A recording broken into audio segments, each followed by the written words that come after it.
We've all done it. You decide tonight that tomorrow everything changes. New workout routine, new diet, wake up at 5 a.m., read every day, learn a language, finally get organized. You go to bed excited. You can practically see the new version of yourself already. And then tomorrow actually arrives. The alarm goes off at 5 a.m. and it does not feel inspiring, it feels like a mistake. You skip the workout just for today. Healthy meal plan turns into whatever's fastest. By lunchtime, the to-do list you wrote with so much energy the night before is already half abandoned. And here's the part that really stings: by the end of the day, you don't just feel like you failed at the plan. You feel like you failed, period. Like something is wrong with you. Like other people have some kind of discipline gene you were born without. So the plan gets shelved. Maybe you'll try again Monday, or next month, or next year. Sound familiar? Here's the thing nobody tells you. It was never you problem. It was a plan problem. Trying to overhaul your entire life in one day isn't ambition. It's just asking your brain to do too much, too fast, with too little evidence that any of it will stick. Motivation feels unlimited the night before. But motivation is a feeling, and feelings run out. Usually by about 10 a.m. So what actually works? This is where small habits come in, and the idea is almost embarrassingly simple. Instead of transforming everything at once, you pick one tiny action. Something so small it feels almost silly to even count it. Not work out for an hour every day. Just one push-up, not read a book a week. Just one page, not meditate for 20 minutes. Just take 3 deep breaths.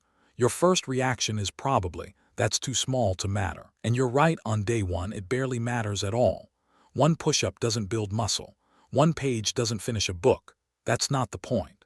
The point is that one push-up is impossible to fail. There's no version of your day, no matter how busy or exhausted or chaotic, where you genuinely cannot do one push-up, which means you actually do it every day, without the internal negotiation, without the guilt, without needing a burst of motivation to push through. And that's where the real magic starts, not in the size of the action, but in the repetition of it. Because here's what happens after a few weeks. One push-up quietly turns into 3 just because you're already down there. One page turns into a chapter because you're already holding the book. The habit stops requiring willpower altogether. It just becomes something you do, the same way you don't need motivation to brush your teeth. It's automatic. This is what people mean when they talk about small habits compounding. 1% better, repeated daily, doesn't look impressive on any single day. But stretched across weeks and months, that tiny consistent action becomes a completely different trajectory than the one you were on before, not because of one dramatic effort, but because of dozens of small, boring, unremarkable ones stacked on top of each other. Meanwhile, the person who tried to change everything overnight, they're usually back at square one, not because they wanted it less, but because the plan itself was never built to survive a bad day. And everyone has bad days. So if there's one thing to take from this, stop asking, how do I transform my whole life this week? And start asking, what's the smallest version of this habit that I genuinely cannot fail at? Not the perfect morning routine. Not the extreme diet. Not the 2-hour gym plan you'll do for 4 days and then quietly abandon. Just one small, doable thing, today. Because it's not the big dramatic leaps that change your life.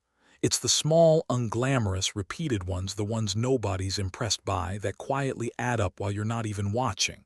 So what's your one small habit going to be? Not tomorrow, not Monday, today. And now what?